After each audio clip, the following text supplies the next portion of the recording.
acá cerca del río, pero bueno, dada la situación terminaríamos todos presos o lo que sería peor, terminaríamos todos contagiados.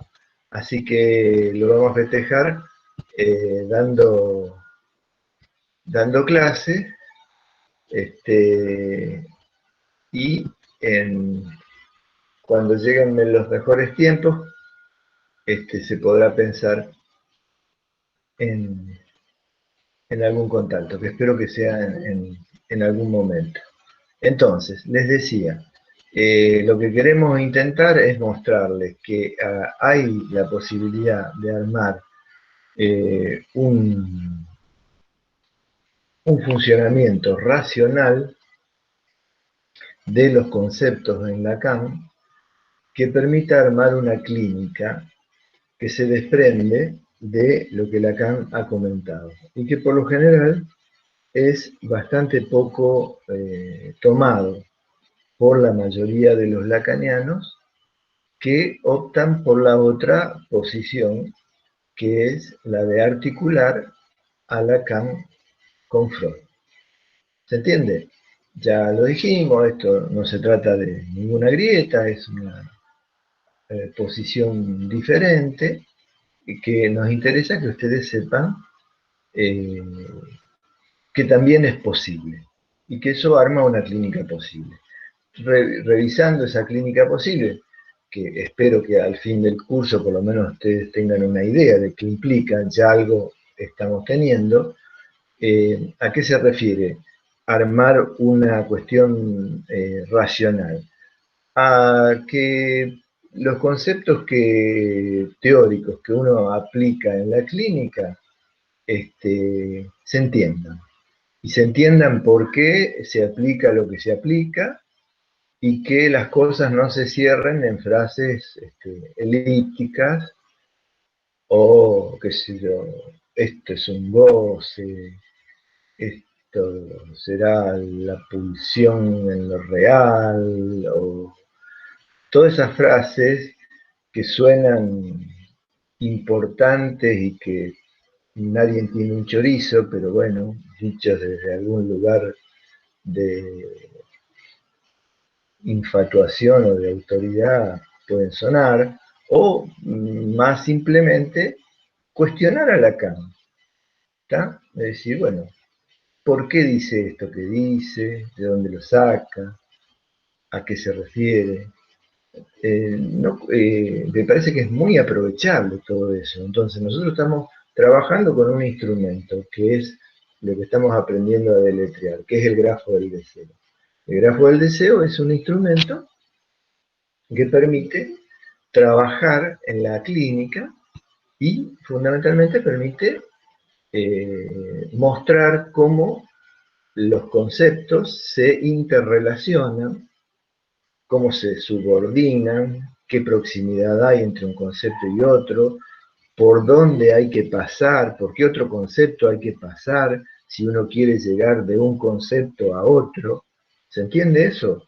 Por eso es topológico y no tópico, digamos. No importa la medida, sino conviene ver las relaciones en conjunto, las relaciones de proximidad, cómo están articulados. ¿Se entiende? Para que eh, dentro de lo que se pueda, aquel que se dedique a practicar sepa dentro de lo posible siempre qué es lo que está haciendo cuando está trabajando y nos alejemos de la poética de decir, bueno, no sé por qué le dije esto al paciente, de golpe se me ocurrió esto y se lo dije. Todas esas cuestiones que vienen de ciertas concepciones, como esa famosa comunicación de inconsciente a inconsciente, que bueno, una vez lo dijo Freud, qué sé yo, no me meto, a mí me parece una locura realmente, que se pueda sostener eso teóricamente, o quiero decir, lo planteo en sentido de racional, ¿no es cierto? ¿Qué, qué implicaría qué estaríamos haciendo, digamos, si fuera toda una cuestión de comunicación de inconsciente a inconsciente? Obviamente no, no entenderíamos nada. A mí me parece que conviene, sabiendo que lamentablemente cuando uno trabaja con lo discursivo, siempre es excedido por lo discursivo. Entonces, sabiendo que nos metemos en camisa de once varas laburando de esto, la gente cree que esto es una pelotudez, qué sé yo, que dice, pero ¿por qué no vas? Y charla con tu amigo que te quieren, este otro te afana la guita, todas esas pelotudeces propias del sentido común, ¿no es cierto?, entendibles. Este, yo creo que Lacan combatió mucho eso, al menos en la teoría, ¿no es cierto? Y siempre intentó eh, preguntarse y dar alguna respuesta de qué es lo que hace un psicoanalista y qué hacemos cuando estamos analizando. El problema es que siempre planteó que no hay saber totalizado, o sea, contra Hegel, digamos, ¿se acuerdan Hegel? El saber absoluto, que siguió la autoconciencia, son todas cosas que Lacan fue criticando y planteando que es absolutamente necesario poder plantear que hay un punto de no saber que siempre va a estar presente. Eso no quiere decir que exima a un analista de saber lo que tenga que saber. Ustedes saben que Lacan dice que el analista, es necesario decirlo, no sé si ya les advertí de eso, creo que sí, que cuando leímos eso del inconsciente mío y no de Freud, cada vez que Lacan dice es necesario decirlo, me parece que hay que parar la oreja porque seguramente se está diciendo otra cosa. Y Lacan comenta que dice, el analista, es necesario decirlo, dirige la cura. Entonces, si hay una dirección de la cura, es necesario que el analista sepa a dónde va, porque si no, me parece que la cosa se convierte en una especie de oscurantismo que no sé a dónde puede conducir. Entonces, ya gracias a la ayuda de Jorge les pude mostrar el grafo completo, ¿se acuerdan? El que está ahí en subversión del sujeto, vimos que es un grafo fundamentalmente discursivo, ¿tá? Es decir, todos los conceptos que figuran allí están armados discursivamente. Ese es el paisaje en el que nos movemos permanentemente en el análisis y en otras cosas más. Pero en el análisis exclusivamente nos movemos en ese nivel. Y los conceptos están articulados en ese nivel. Por eso, lo primero que distinguimos fueron dos cadenas, ¿m? Que Lacan las llama cadenas significantes, ya sabemos, en principio que Lacan trabaja con significantes, que es algo que toma de la lingüística, pero lo da vuelta. ¿Qué es el significante? Es algo que permite significar. ¿Qué quiere decir que permite significar? Que permite crear un significado, porque los humanos nos manejamos con significados. Es decir, para nosotros, muchas veces habrán escuchado, bueno, esto no tiene sentido, para mí esto no tiene sentido, cuál es el sentido, cuál es el significado de esto, del otro. Entonces, simplemente, el significante es algo que sirve para significar. El problema es que Lacan dice que solo, un significante solo, no significa nada. O sea, solito no puede. Para poder significar algo se necesita una dupla de significantes. Y de ahí saca su famosa frase para definir el funcionamiento del inconsciente de que un significante este, eh, es lo que representa a un sujeto, o sea, a un sujeto quiere decir un efecto de verdad ante otro significante. O sea que lo vimos en la célula elemental, alguien me está ayudando diciendo que la vez pasada vimos la célula elemental, no vimos el grafo completo. Dice, mostramos solamente la célula elemental y es Jorgito. Y el grafo 2. Sí, es cierto. Hoy en un momentito si Jorge puede, nos comparta el grafo entero, el grafo completo. Yo les decía que eh, hoy íbamos a estar trabajando la modalidad de trabajo que plantea Lacan en Subversión del Sujeto, que es un artículo donde estamos tomando todos estos grafos, y que es la aplicación. Yo les decía, esto es totalmente discursivo, porque son dos cadenas, les decía lo que era un significante no necesariamente es una palabra, ¿está? Es decir, es más, si es una palabra que es leída por fuera de su significado común. ¿Se entiende? Vaciada de sentido. Y de ese modo se hace algo significante. O sea, el significante no existe en la naturaleza, ¿está? Es decir, no viene, uno no puede ir al súper y pedir, digamos, un pack de 6 significantes. El significante es un producto eh, discursivo a partir de una operación de lectura. ¿Está? Entonces, Lacan lo que propone es que eso es lo que él considera que puede dar cuenta de lo que Freud instituyó como el inconsciente. ¿Y para qué serviría? Para poder trabajar terapéuticamente en un análisis e intentar movilizar ciertos síntomas. ¿Se entiende?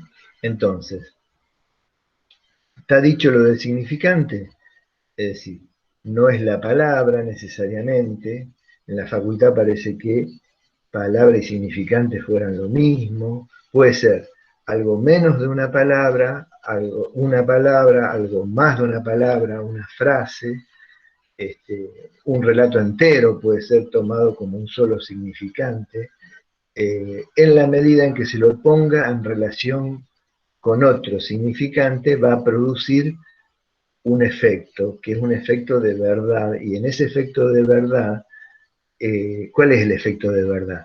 El efecto de verdad es que produce algo ante lo cual quien está hablando no puede permanecer indiferente. Es cuando uno dice, Lacan dice que genera un efecto, a veces el efecto de verdad es un efecto del cual uno no puede desdecirse. Es muy linda la palabra que utiliza.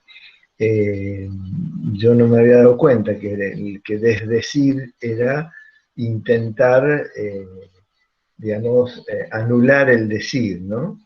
Que no es tan sencillo como cuando uno dice, perdón, borro lo dicho.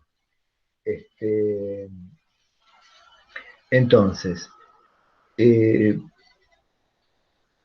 dicho esto del significante, es para que ustedes vean que el grafo está construido en base a la noción de cadena significante. Hay dos cadenas significantes que son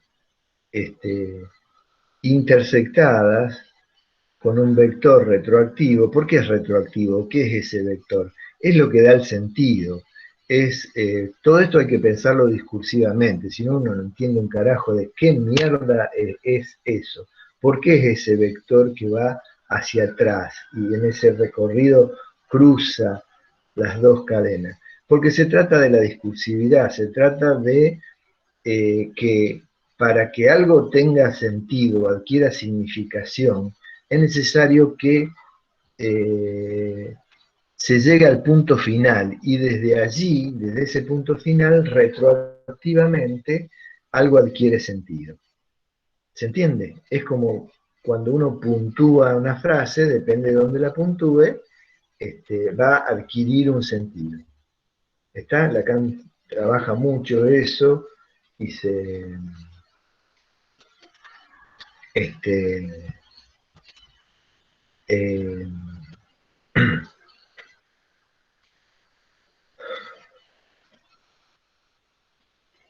y, se, y lo muestra eh, con una frase muy conocida que es: "Ay querido, así no podemos seguir viviendo", y lo que va haciendo es quitarle la última palabra y mostrando cómo va cambiando el sentido. ¿Está? "Ay querido, así no podemos seguir viviendo", le quita viviendo; "Ay querido, así no podemos seguir", le quita seguir y le queda "ay querido, así no podemos", le quita podemos, "ay querido, así no". ¿Se entiende? Y va mostrando cómo el significado que se va generando eh, va cambiando a partir del punto final o de donde se cierra la frase. Por eso a veces una intervención, o sea, una interpretación puede ser puntuar algo que se está diciendo de una manera diferente. Eh, ¿Vamos hasta ahí? Entonces, esas dos cadenas son diferentes porque una es la cadena de los enunciados, o sea, aquella cadena eh, eh, sí, Ale dice que está buena ese modo, sí, sí, es muy interesante cuando Lacan lo hace. Está en los primeros seminarios, no me acuerdo exactamente, pero eh, por eso el grafo tiene ese vector retroactivo, es decir, recién eh, eh, tienen que meterse en la cabeza esto, que a mí al menos me sirvió, se los cuento a ustedes, a lo mejor a ustedes les sirve. Eh, para que esto tenga un sentido, es necesario partir de la base de que lo único que hace un análisis es una recombinación discursiva. No hay ningún otro misterio. ¿Está?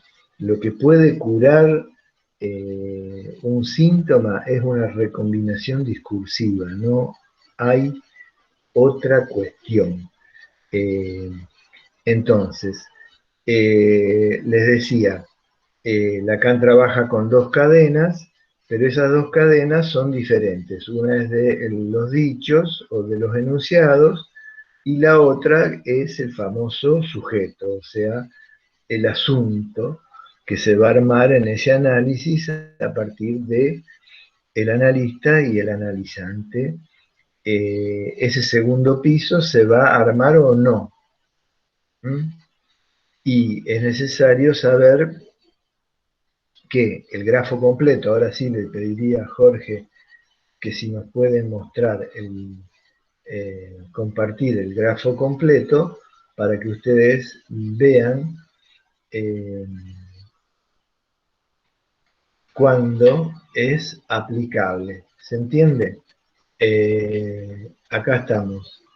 Esta es la cadena del enunciado. La vez pasada trabajamos este grafo 2 para mostrarle que a partir de entrar en el orden del significante se pierde la identidad, se pierde el ser, y había formas imaginarias a través del yo fundamentalmente, o formas simbólicas de darse una determinada, un determinado ser, ¿no es cierto? Pero todo esto de acá abajo, las identificaciones, no sirven para poder dilucidar algo que se produce en esta cadena, que es el síntoma. Lacan plantea que para poder operar sobre un síntoma, descifrarlo, movilizarlo, es necesario abrir las cosas a esta otra parte, a esta otra cadena, que ya les digo, se va a poder hacer, esta es la otra cadena, que también es una cadena de significantes, pero es a construir. ¿Tá? Esto no está construido. Esto se va a ir construyendo, obviamente, a partir de lo que hablen el analista y el analizante.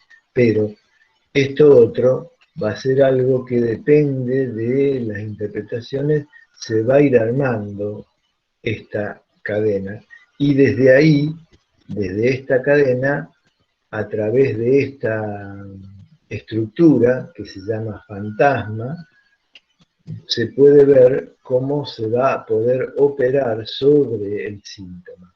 Es decir, esta es la propuesta que eh, Lacan plantea. ¿Se entiende esto? De todos modos, fíjense que para que esto sea posible, la creación de este segundo piso, ya les decía, en este segundo piso nadie puede pisar porque es algo que va a advenir o no en un análisis. ¿Está? Para eso es necesario ir más allá de este nivel, del nivel de los dichos. Por eso esto Lacan lo llama enunciación o decir. El sujeto de la enunciación es algo que Lacan toma del análisis del discurso, de la lingüística. Uno lo toma así y dice, ah, sí, lo dijo Lacan, pero esto existe en teoría del discurso, digamos. Y lo que quería mostrarles era, creo que algo dijimos la vez pasada, que todo tiene que ver con el lugar que aprendimos a diferenciar, ¿no es cierto? ¿Qué diferenciamos? Diferenciamos el lugar de los personajes, los otros históricos que pueden haber sido ubicados por el decir del paciente o del analizante en ese lugar.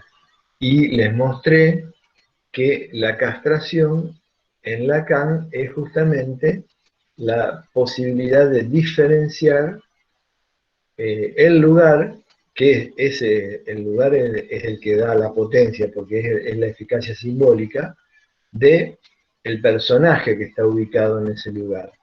Entonces, si se logra separar, cae la omnipotencia del decir de ese personaje. ¿Tá? Eso es la castración. Y eso habilita a que funcione el orden del deseo, habilita este otro circuito. Si eso no funcionó, no se va a producir, entonces es como si tuviéramos que tapar absolutamente esta otra parte. Era lo que veíamos en el grafo 2. En el grafo 2, que el segundo piso no está construido, es lo que podemos pensar que funciona en una estructura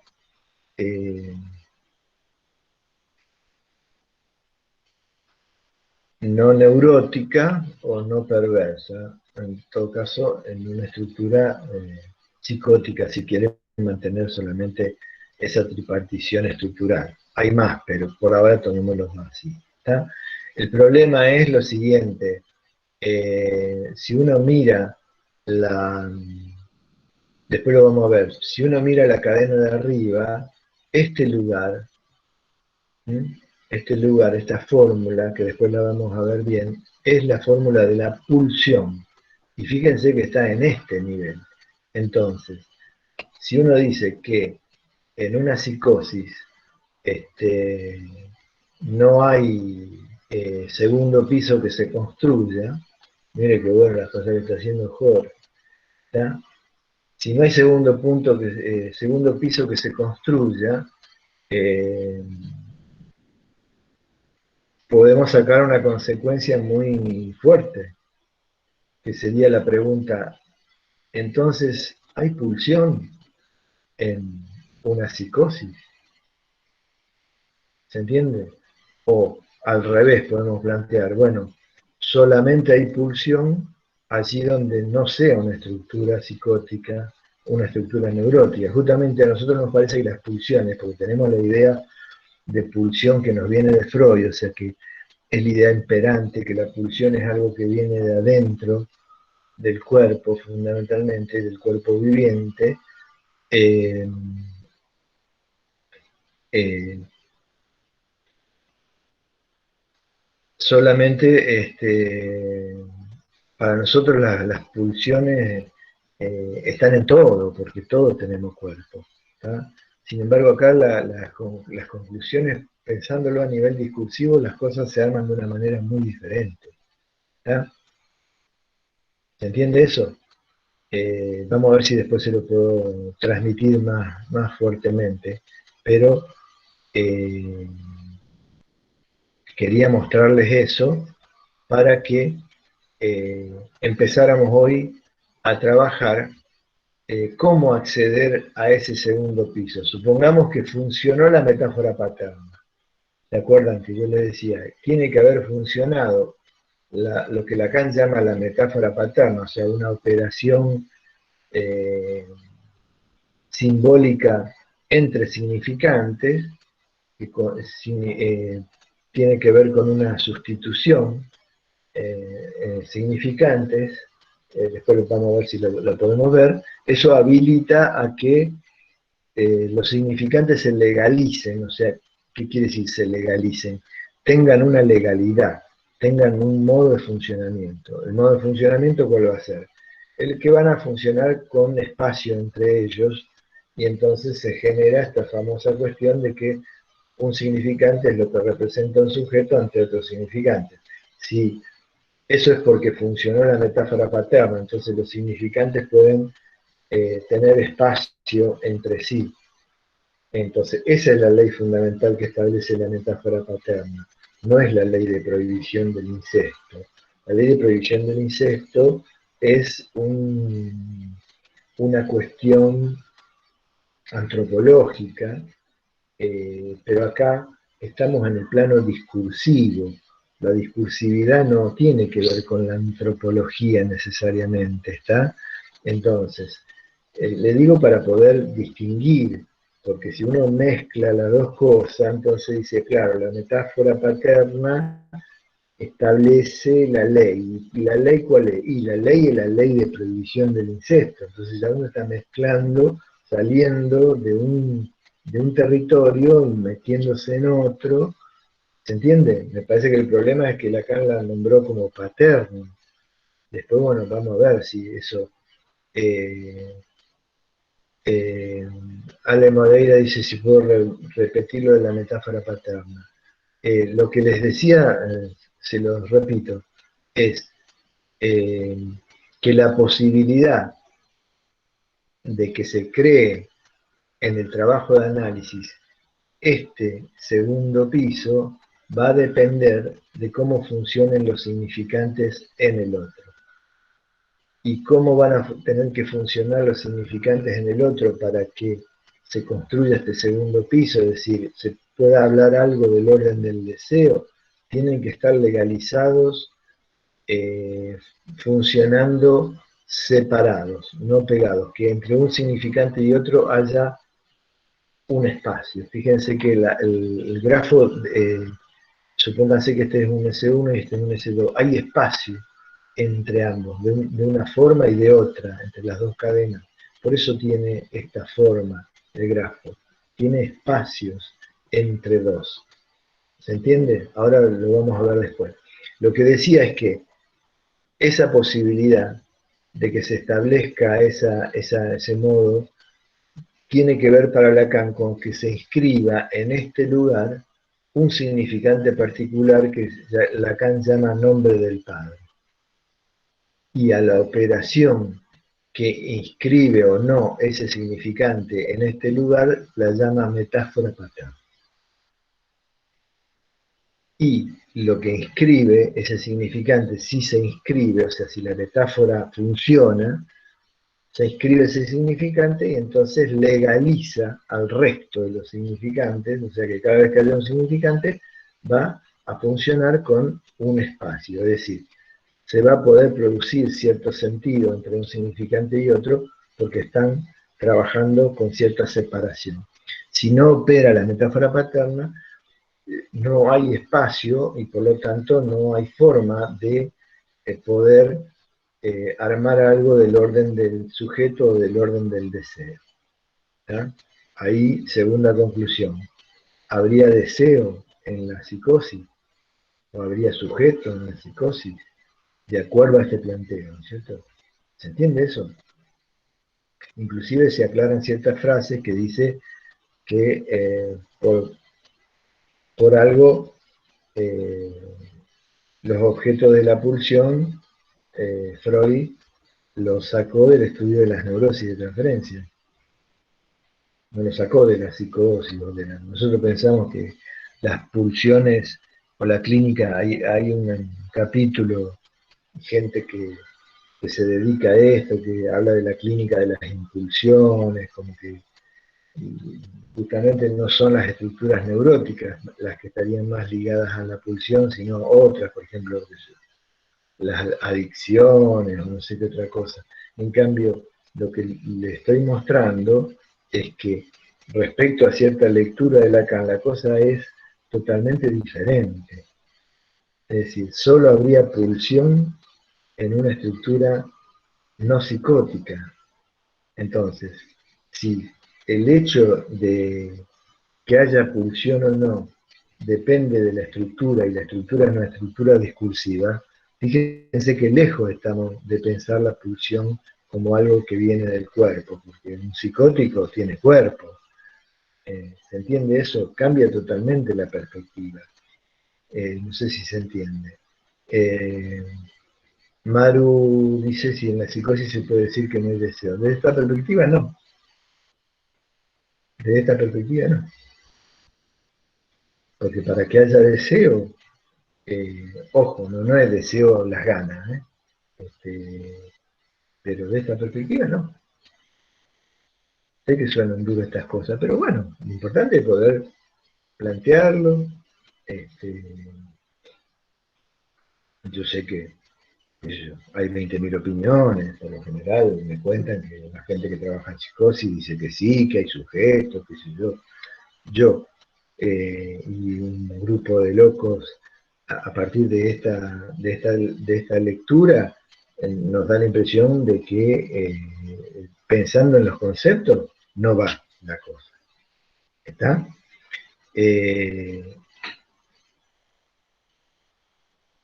Lo que quería mostrarles hoy es, por eso los mandé a leer la significación del falo, ese artículo, terrible el artículo, pero bueno, quería que por lo menos se empezaran a habituar a leer algunas cosas, o más que nada, para que la leyéramos juntos, ¿está? Todo esto yo les decía, esta es la clínica de la alteridad, o sea, siempre es con otros. Hay toda una idea de que acá la cosa, cuanto uno menos necesite al otro,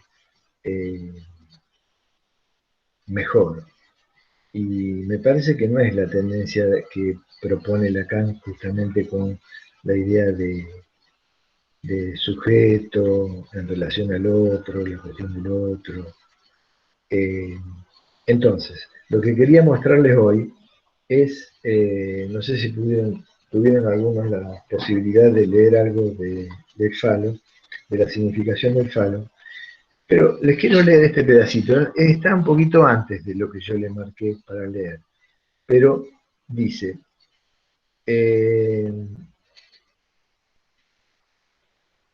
partiendo de esta apuesta, dice Lacan, es como nos hemos visto conducidos a ciertos resultados. En primer lugar, a promover como necesaria para toda articulación del fenómeno analítico la noción de significante. ¿Está? Este es el aporte de Lacan y la apuesta, ¿no es cierto?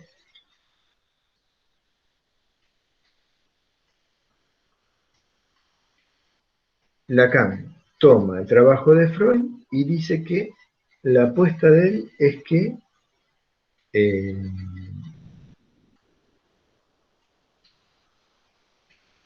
es necesario promover, para poder entender algo de ese trabajo de Freud, la teoría del significante. Eh,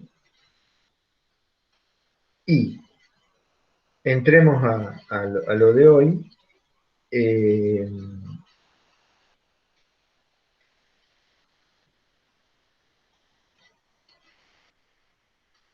Van a encontrar que Lacan propone que para poder curar un síntoma es necesario llevar las cosas a ese plano de arriba que les mostrábamos recién en el grafo completo, y eso es lo que Lacan denomina llevar el análisis más allá de la demanda. Acá les hice un recorte, a ver si se ve. ¿Se entiende? Este es el lugar del otro en la cadena inferior del grafo, ¿está? Entonces, Lacan dice que para poder, esto está comunicado con el síntoma, ¿no es cierto? Para poder trabajar sobre un síntoma es necesario habilitar el orden del deseo, o sea, ir más allá de este plano, que es el plano de la demanda. El plano del funcionamiento con el otro con mayúscula es el plano de la demanda. Entonces, el análisis tiene que llevar las cosas más allá de la demanda, pero por una cuestión estructural, ¿se entiende? No por un capricho de el, del analista. ¿Mm? Entonces, acá yo les decía que pudieran leer eh, la distinción única de Lacan entre necesidad, demanda y deseo. ¿Mm? Ahí Lacan construye en la significación del faro, en estas dos hojitas que les di a leer, de una manera un tanto enrevesada, por eso digo que la leamos juntos para poder simplificarla, la distinción entre tres planos: el plano de la demanda, el plano de la necesidad y el plano del deseo. Lo que conviene que nos metamos en la cabeza, porque es fundamental, pensando que la cuestión del análisis es una cuestión totalmente discursiva, es eh, la idea de que no hay, siempre estamos en el plano de la demanda. Olvidarnos, si es que podemos, de pensar evolutivamente. A qué le propongo? Si uno piensa evolutivamente, piensa que primero hay una persona, un cuerpo, que sobre ese cuerpo se ejerce el lenguaje, lo baña, y después todo mojadito siempre deja una partecita que no se moja, tipo, es la cuestión de Aquiles, del talón de Aquiles, ¿no es cierto? Y que esa partecita no es tocada por el significante y va a funcionar como deseo, como goce. ¿Tá? Esa es una idea. Lo que yo estoy es planteándole una idea distinta, porque esa es una idea que tenemos todos muy arraigado, porque es del sentido común, y es una idea evolutiva, por así decir. Si uno plantea que de lo que se trata en el análisis es de una experiencia eminentemente discursiva, es al revés, o sea, uno va a tener que pensar cómo va a entrar lo que es del orden del cuerpo en ese orden discursivo, ¿se entiende? Es decir, es al revés el asunto. No sé si lo estoy ayudando o lo estoy complicando más por ser el día del profesor.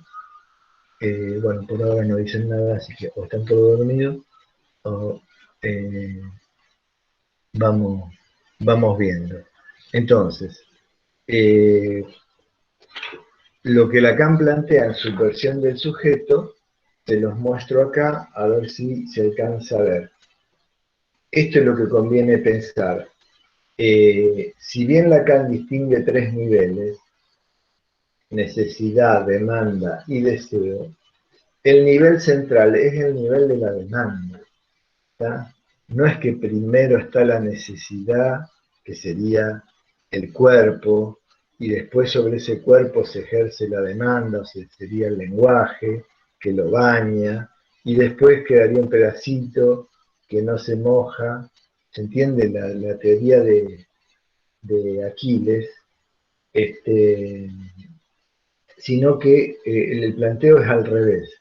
Es decir, hay un único nivel, que es el nivel de la demanda, que es el nivel del enunciado, y que este nivel produce dos efectos de significación.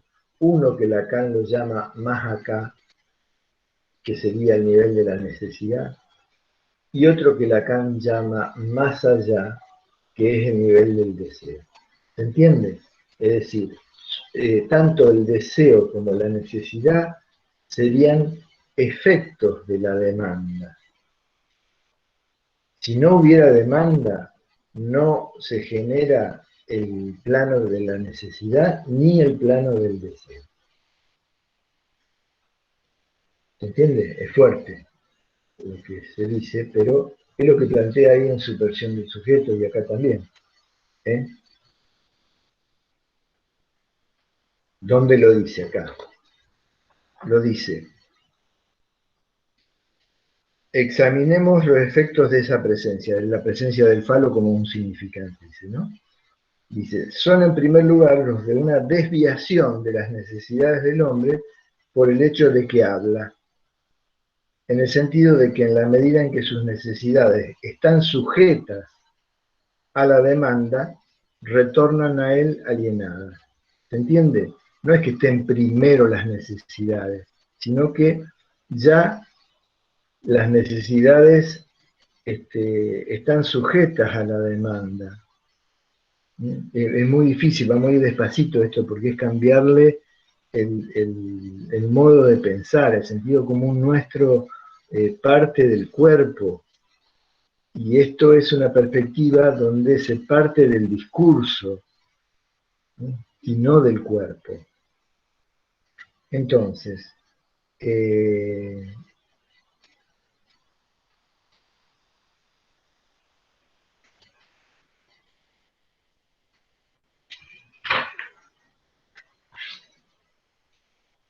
eso que les decía, esto que ustedes ven acá, es una máquina. Una máquina en el sentido de lo que Lacan entiende por máquina. Por lo general, Lacan dice que nosotros tenemos una idea de máquina que es, qué sé yo, no sé, una aspiradora de una máquina. Tiene una parte, una serie de piezas y cosas interrelacionadas. Para Lacan, la idea de máquina es mucho más cercano, es una máquina simbólica. Él está trabajando siempre con máquinas simbólicas, es decir, algo que se puede escribir en una hoja. Y que, ¿por qué es máquina? Es máquina porque esto produce algo. ¿Tá? Es decir, esto quiere decir que el nivel de la demanda produce un efecto que es el de la necesidad y produce otro efecto que es el del deseo. Esto para Lacan es una máquina. Y usa esta máquina como herramienta clínica porque tiene distintos niveles de determinación.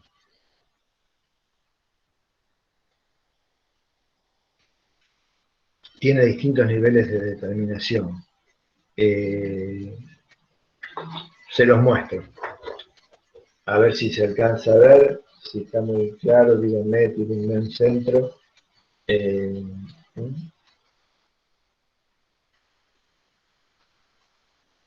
los niveles de determinación es, si bien la demanda genera el orden del deseo y genera el orden de la necesidad, después ocurre algo paradójico, y es que el deseo, Lacan lo menciona en este escrito de la significación de Falo, como condición absoluta. ¿Qué quiere decir? Que el deseo, que la demanda eh, no puede afectar en nada el orden del deseo, porque el deseo es condición absoluta.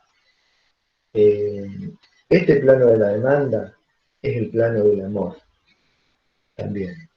Ustedes van a encontrar, a lo mejor ya se lo han dicho, que toda demanda en el fondo es una demanda de amor. ¿Qué quiere decir eso? Quiere decir que para los seres humanos lo que nos interesa es ese orden, el orden amoroso. Es el orden en donde nos encontramos eh, mejor. Pero el orden del deseo, dice Lacan, es condición absoluta, es decir, si bien es un efecto de la demanda, no hay forma de influir desde la demanda en el orden del deseo. Y del mismo modo, la demanda la van a encontrar como incondicional, no lo dice muy claramente Lacan, por esto me parece, pero la demanda es incondicional a la necesidad, es decir, no hay nada de la necesidad que pueda influir sobre la demanda. Y no hay nada de la demanda que pueda influir sobre el orden del deseo. Y esta es una máquina que Lacan dice eh, que sirve para la clínica, para explicar un montón de problemas que suceden en la clínica analítica y fundamentalmente que suceden en el orden de la vida amorosa de los sexos. ¿Por qué? Porque puede pasar, dice Lacan, eh,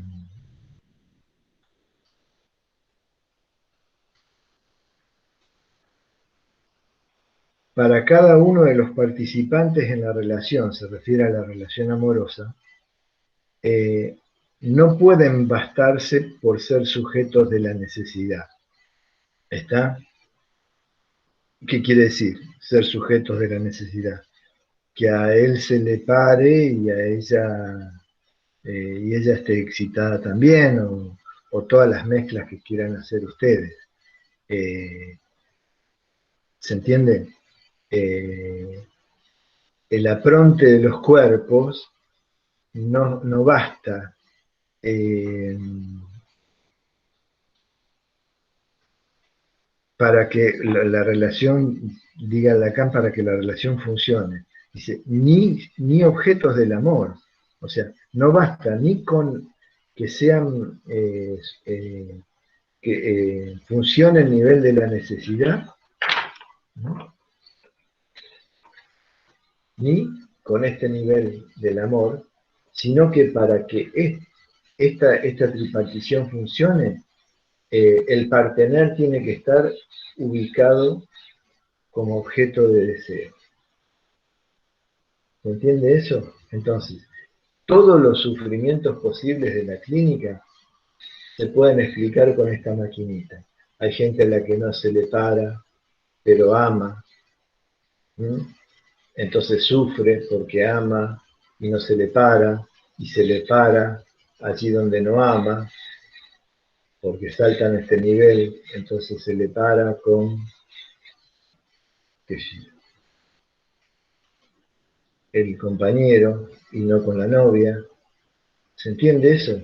Entonces, Lacan, con esta tripartición, esto tiene una aplicación clínica porque explica, o al menos permite establecer cierta racionalidad de por qué, Lacan lo dice claramente acá. Dice, esta verdad está en el corazón, en la vida sexual de todas las malformaciones posibles del campo del psicoanálisis. ¿Está? Es decir, esta tripartición que Lacan hace dice, esto está en el corazón de la vida sexual, de todas las malformaciones posibles del campo del psicoanálisis. ¿Está? Y se constituye también en ella la condición de la felicidad del objeto, del sujeto. ¿Está?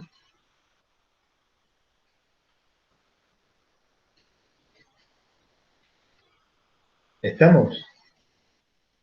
Eh, entonces, lo que quería mostrarles es que si ustedes usan esta propuesta de Lacan, se pueden dar cuenta de un montón. Fundamentalmente, la mayor cantidad de sufrimiento está entre el plano del amor y el plano del deseo. ¿Está? Gente que ama pero no desea.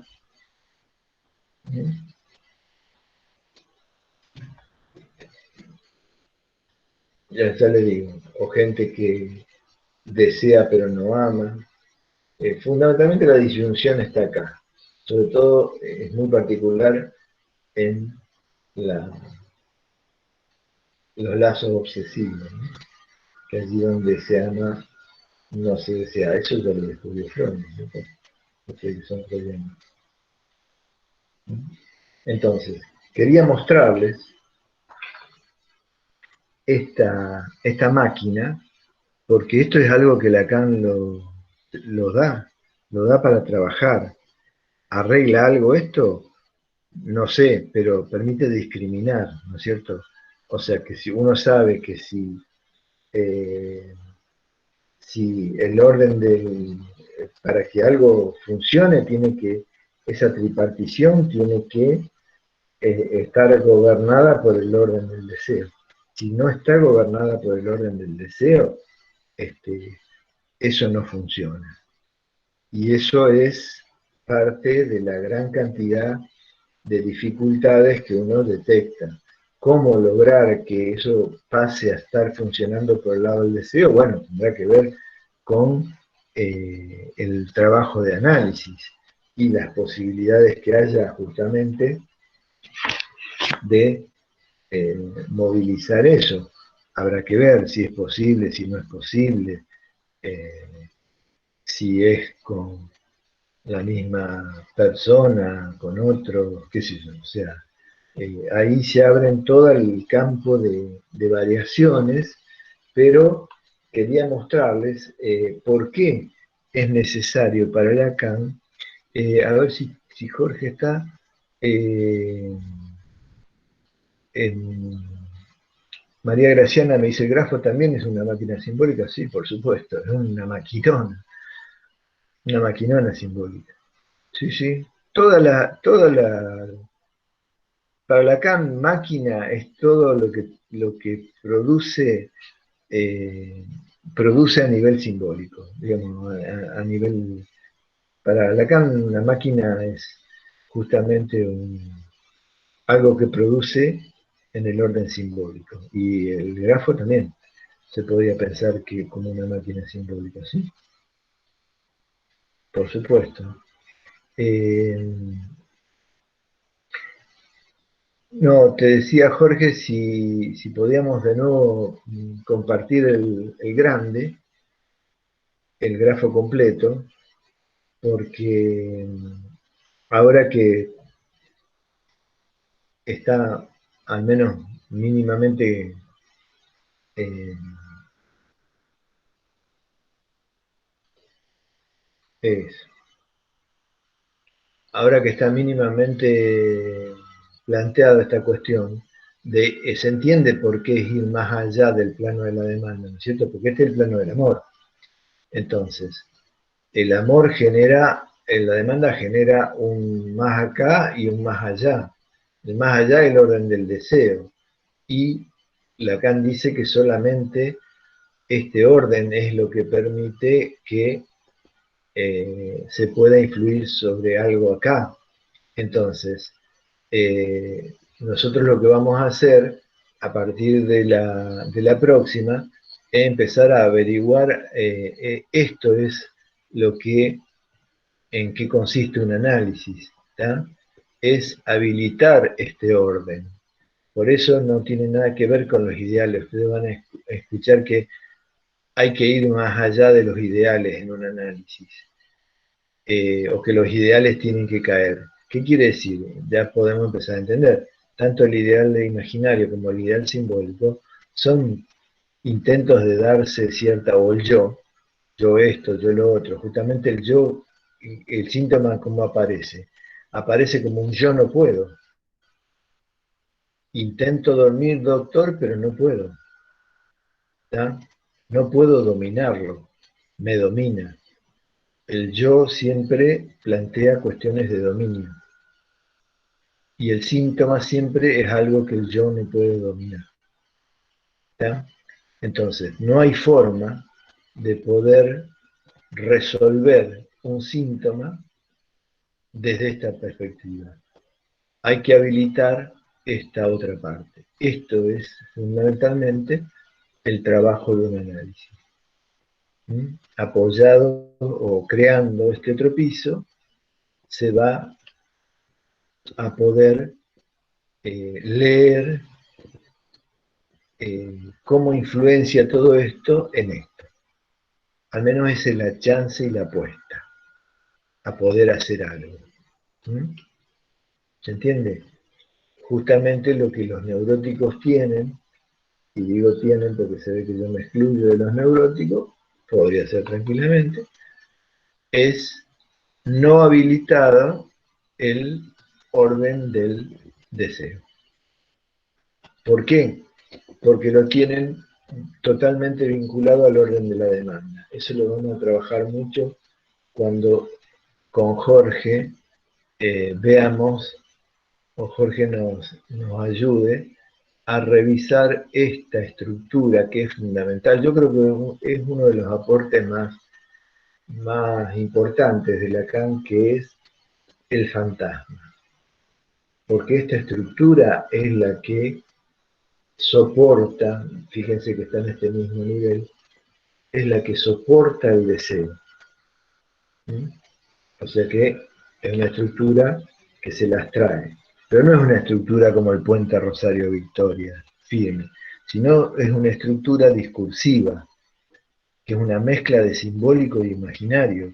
Entonces, esa estructura hay que ver cómo está armada y hay que ver si se puede influir con una interpretación, se puede influir sobre eso, inclusive ahí está la esencia del análisis, después lo vamos a, a poder, a poder trabajar para que ustedes adquiera un poco más de sentido esto. Pero bueno, me freno acá porque me parece que les he contado un montón de cosas y que la mayoría deben haber quedado muy poco claras. Entonces me gustaría frenarme un poquito, decirles que en la próxima les voy a estar trabajando en el piso de arriba, en la fórmula de la pulsión, para seguir ayudándolos con esta idea muy difícil de pensar de que la pulsión para Lacan no viene del cuerpo, sino que viene de lo discursivo e impacta en el cuerpo, en la dirección contraria. Pero bueno, me freno acá y tenemos todavía un rato largo para que me digan si de todo esto que les conté hoy se entendió algo o cómo vamos. Tírenme un centro.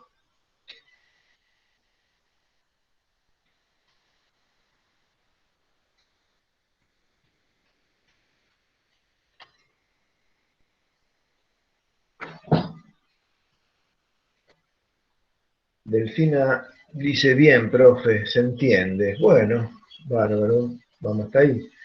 Valentín dice que me sigue, cree. ¿Y por qué no?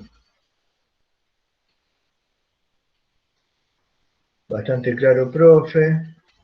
Jazmín dice bien y feliz día. Bueno, díganme de los que son muy amables, ustedes por lo general son siempre gente súper amable.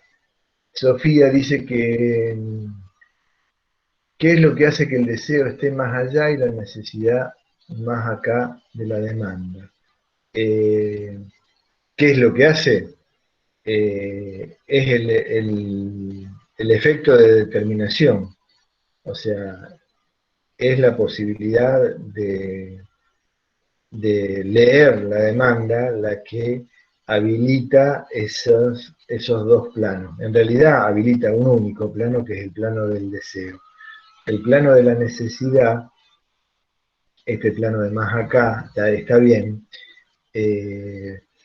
Lacan plantea que es un plano que ya funciona como una especie de represión primaria, en el sentido de algo desconocido, o sea, ya la necesidad queda abolida a partir de que se entra en el orden de la demanda. ¿Mm? Lo único que hay es, dice Lacan, una especie de recupero de algo que se pierde en el orden de la necesidad y que reaparece en el orden del deseo. Ya lo vamos a trabajar en otro momento.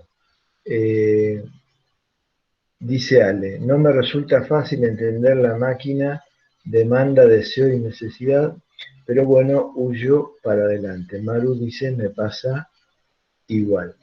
Eh, es una máquina que Lacan inventa para poder empezar a pensar las dificultades de la vida amorosa que se escuchan en un análisis. ¿Está? Y plantear los distintos niveles de determinación para, para poder dar cuenta de los sufrimientos. Los sufrimientos, ya les digo, por lo general están de no poder compatibilizar el orden del amor con el orden del deseo. Entonces, conviene que un analista sepa que son dos órdenes diferentes y que eh, no, eh, no se puede influir en el orden del deseo a partir del orden del amor. ¿Está? Si, ¿cómo puede ser que yo la amo a fulana y sin embargo la veo a Mengana y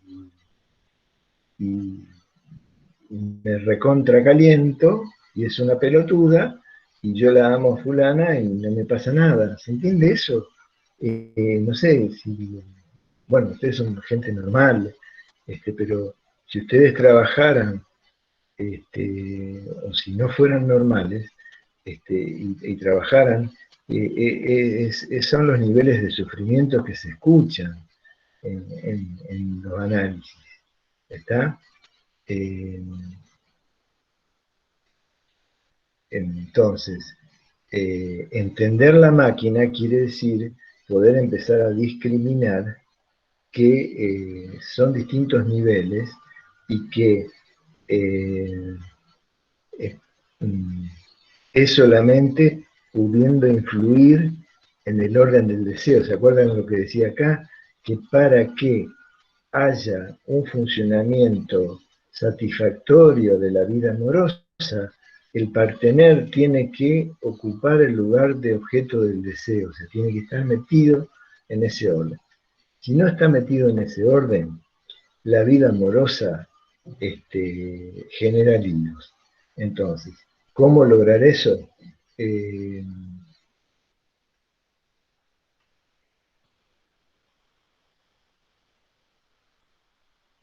Obviamente, influir en el orden del deseo es influir en el orden del fantasma. ¿Se acuerdan que les dije que el fantasma era la estructura que sostenía el deseo? Acá Germán me dice, profe, ¿puedo hacer una consulta en relación a la perversión? Entendí que en las neurosis se trata de esos otros históricos, que esos otros históricos puedan desprenderse de A.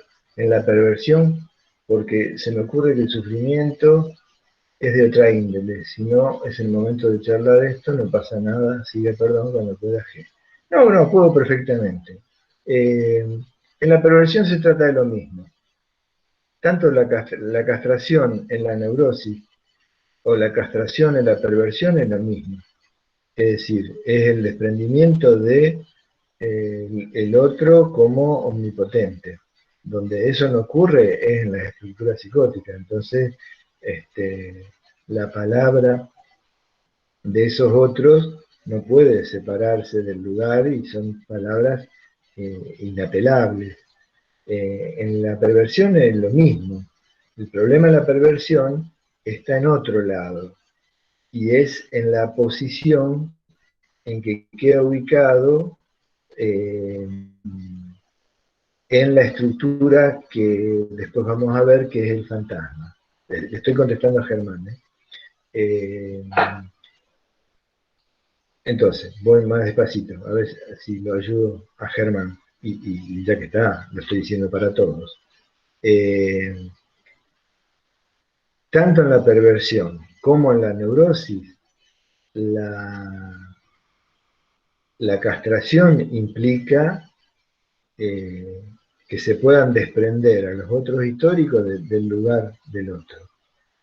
Lo que diferencia a la perversión de la neurosis es el funcionamiento del fantasma. ¿Por qué? Porque van a ver que el fantasma tiene una formulita eh, que a ver si se los puedo hacer en un instante, se los hago. Espérenme.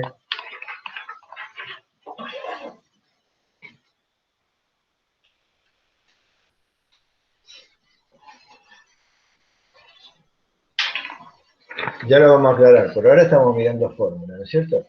Esta es la fórmula del fantasma. ¿Está? No entendemos un chorizo, no importa. Esto es lo que va a regular el deseo. El deseo se va a regular de acuerdo a este objeto que proponga el fantasma. No importa, no sirve de nada, bueno, no importa. Le estamos agregándole cosas. Les voy a mostrar cuál es la diferencia, esto para Germán. La diferencia entre neurosis y perversión no está, en la castración se producen los dos. El asunto es dónde queda ubicado, un perverso queda ubicado en esta posición.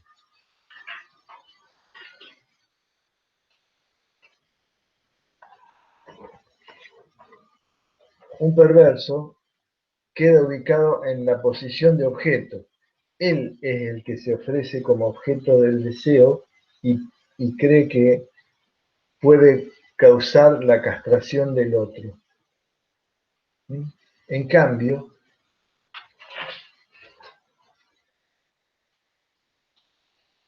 en la neurosis, la posición de alguien es este lugar. Es decir, no sabe de su deseo. Son funcionamientos inversos en el orden del fantasma. En la neurosis el fantasma se lee así porque la persona está posicionada desde este lugar y en la perversión el fantasma se lee así, al revés, porque la persona está posicionada en este lugar.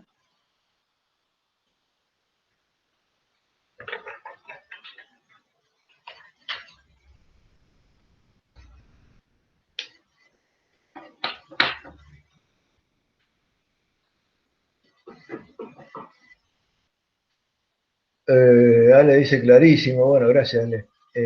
Jorgito tiene un problema con internet, no hay ningún problema. Dice, el Manuel dice, el perverso no reniega la castración, es decir, se posiciona el mismo como objeto A, mientras que, por ejemplo, el psicótico directamente la desconoce. Sí. Germán dice, gracias. Sol dice, excelente profe. Excelente explicación de Karina Tapis. Bueno, me alegra en el día. Espero que no sea simplemente para, para quedar bien con el día del profe. También, bueno, qué sé yo. Este, Ale dice, no, todo esto son aproximaciones. Lo que yo quiero mostrarle es ayudarlos a poder pensar estas cosas, porque me parece que también es válida, y que junten a Freud con Lacan es válido también, ¿está? Y es una dirección. Eh, Ahí volvió Jorgito. Eh,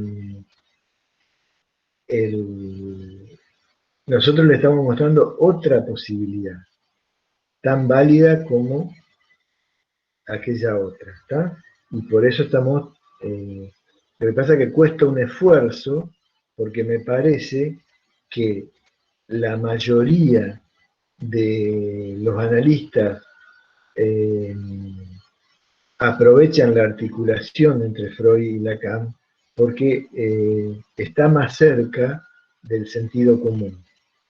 En cambio, esta otra perspectiva implica eh, ponerse más en desacuerdo con el sentido común. ¿A qué me refiero diciéndole esto? A poder, eh, a poder pensar de manera estructural. Pensar de manera estructural, ¿qué quiere decir? Que no hay origen.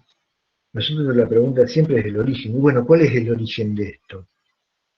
Nosotros pensamos que, bueno, para todo tiene que haber un origen. ¿Cuál es el origen del universo? ¿Cuál es el origen de que Central juegue para la mierda? ¿Cuál es el origen? Siempre la pregunta nuestra es ¿cuál es el origen? ¿Tá? Porque nosotros, es lo que Lacan dice, es la pregunta por la causa. En cambio, ustedes cuando empiezan a leer a Lacan y empiecen con el lío de la causa, van a ver que ¿de qué mierda habla? Cuando dice que no hay causa más que de lo que falla. O sea que la causa es un tema complicadísimo, entonces usa las cuatro causas de Aristóteles, que son todas aplicaciones eh, eminentemente discursivas. No sé si los ayudo con esto. Acá Maru manda, creo, que son, no sé si son manitas también, no sé, no entiendo. Voy hasta ahí, me freno un poquitito.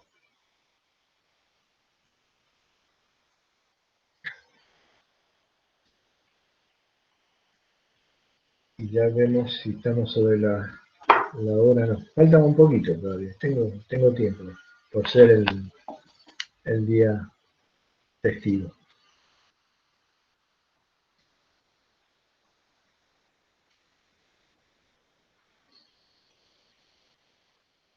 Me parece que no conviene renunciar a seguirlo a Lacan en estas cosas, porque los efectos que produce en, en el orden clínico son muy aprovechables.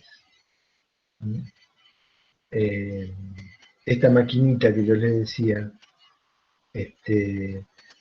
Ale pregunta con qué texto seguimos para la próxima.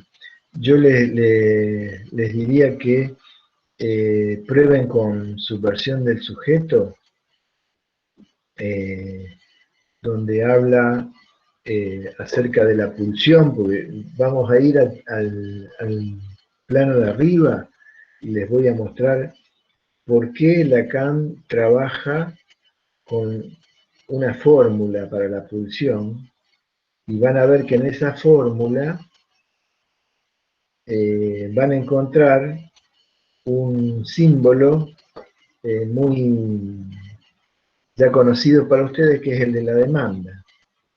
Entonces, fíjense, ¿de qué está hablando Lacan? Si para Lacan la pulsión está vinculada a la demanda.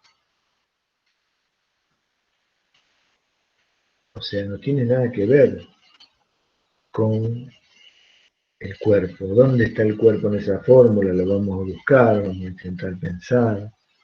Eh, entonces, si pueden, yo sé que Subversión del Sujeto es un texto dificilísimo, pero eh, yo les propongo que ustedes intenten meterse, ¿eh? Eh, es justamente lo que está debajo del grafo completo. O sea, si van a subversión del sujeto, buscan donde está el grafo completo, yo creo que ya están en condiciones de, de identificar cuál es la célula elemental, cuál es el grafo 2, después hay un grafo que es el que va a estar trabajando Jorge, y después está el grafo completo.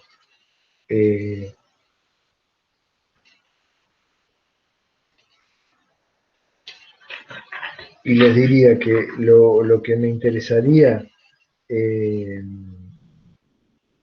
intenten es leer lo que dice debajo del grafo completo respecto a la pulsión.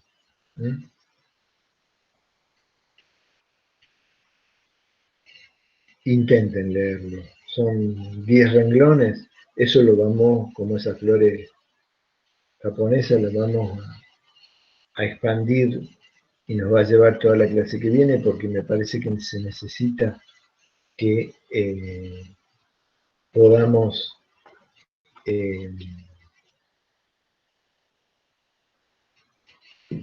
ver esa otra dirección, que es la más difícil de erradicar. Es decir, hay tanta pregnancia del cuerpo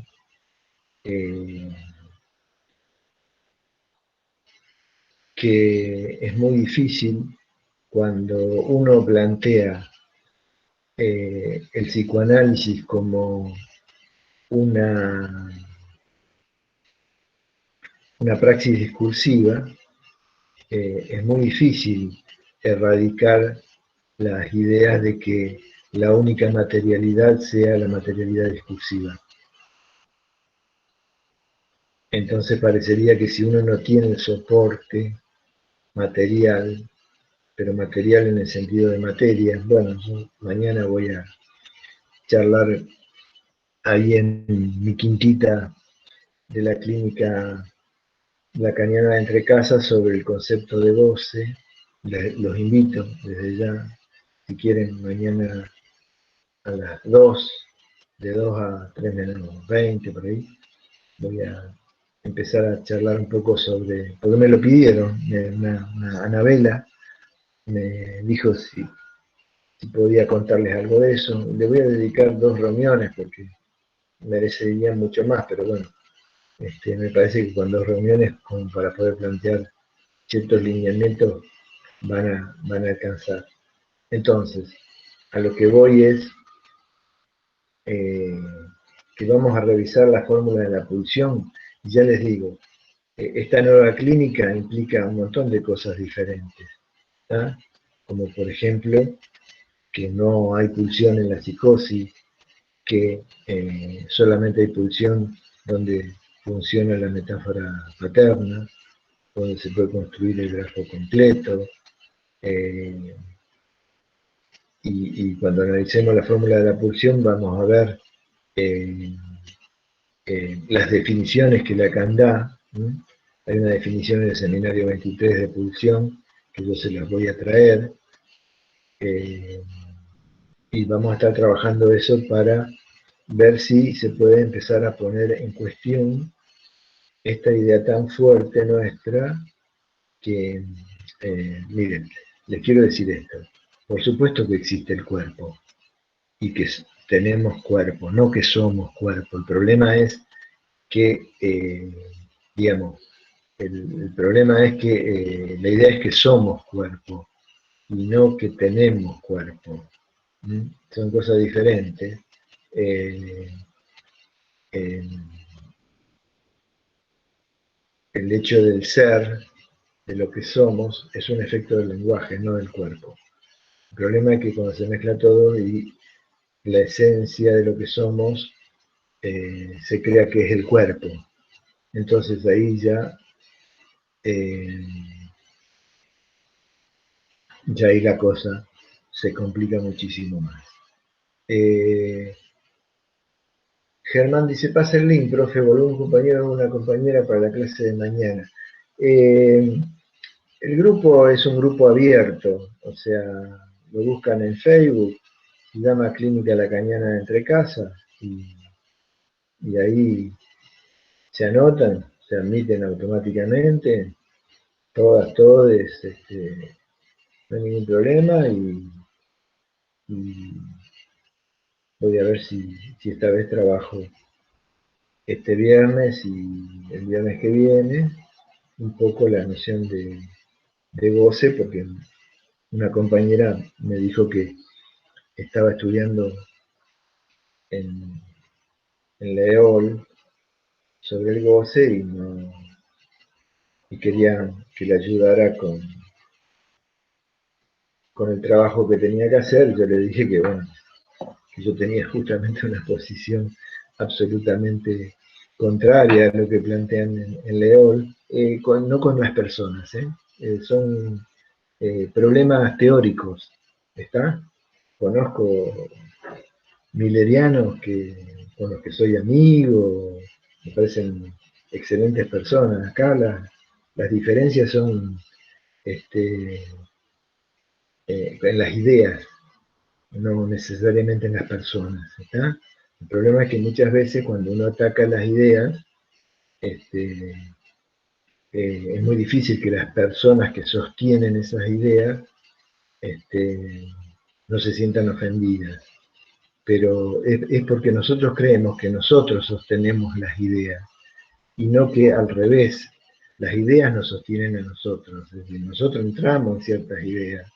Nosotros creemos que al revés, que nosotros tenemos cierta idea y que con esas ideas nuestras atacamos la idea de los otros y los otros, como piensan lo mismo que nosotros, se ofenden si atacamos las ideas porque imaginan que ellos sostienen esa idea, cuando en realidad es un problema de ideas. La gente son unos giles, o sea, somos gente que estamos sujetadas a las ideas. Acá Sol Stetler le pasó ya el link. Bueno, eh, hasta acá está lo que quería compartir con ustedes. No me quedo muy conforme, me parece que son cosas muy generales, pero ustedes me van diciendo. No tengan ningún problema en decir lo que no se entiende y hasta dónde, porque no tengo por qué eh, ser entendido necesariamente, y aparte, bueno, hay cosas que me cuestan transmitirlas porque yo mismo no, no las entiendo bien. Eh, Acá Maru dice una última, a ver. Dele.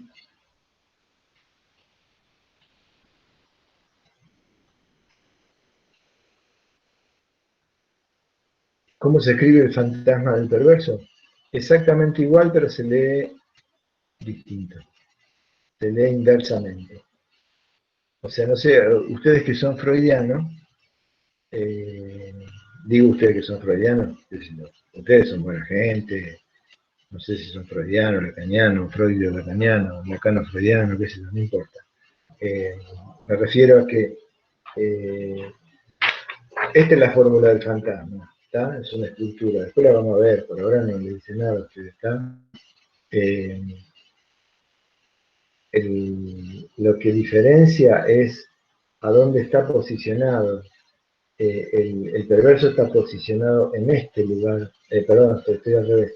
El perverso está posicionado en este lugar de la fórmula. ¿Sí? Y el neurótico está posicionado en este lugar de la fórmula.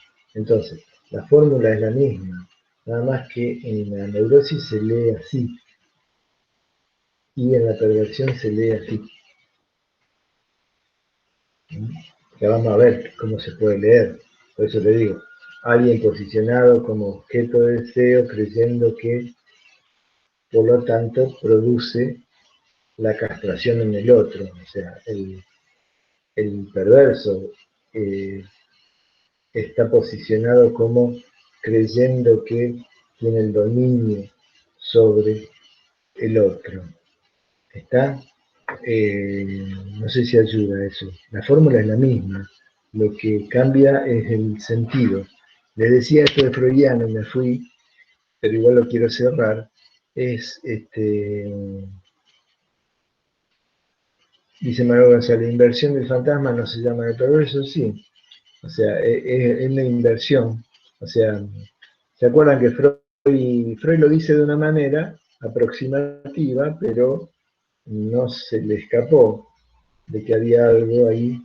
Dice, la neurosis es el negativo de la perversión. No sé si está en 3 ensayos, o algo así. ¿Está? Al menos lo que Freud indica es, vieron, la cuestión del negativo, o sea que lo que en uno está resaltado, en el otro está opaco, digamos, ¿no es cierto? Bueno, es algo parecido, digamos, ¿no es cierto? No digo que sea, no estoy haciendo una correspondencia, sino que a lo mejor ustedes escucharon eso. En Lacan no sería el negativo, sino que la relación entre perversión y neurosis sería el funcionamiento inverso de la fórmula del fantasma. Ahí ayuda Jorge, sí, en 3 ensayos y en otro escrito también. Buenísimo, Jorge, siempre al pie del cañón. Qué gran muchacho. Bueno, hacemos así, entonces. Les agradezco muchísimo. Nos vemos el jueves que viene a las 2 y vamos a estar trabajando de la cadena superior el concepto de pulsión. Si pueden, aquellos valientes o sufrientes, o ambas asimetrías, leer los 10 renglones que están por debajo del grafo, del grafo completo de subversión, que ahí habla sobre la pulsión. Y ahí lo vamos a tratar de trabajar. Gracias a todos. Chao. Gracias, chao. Chao. Chao, saludos. Gracias, saludos.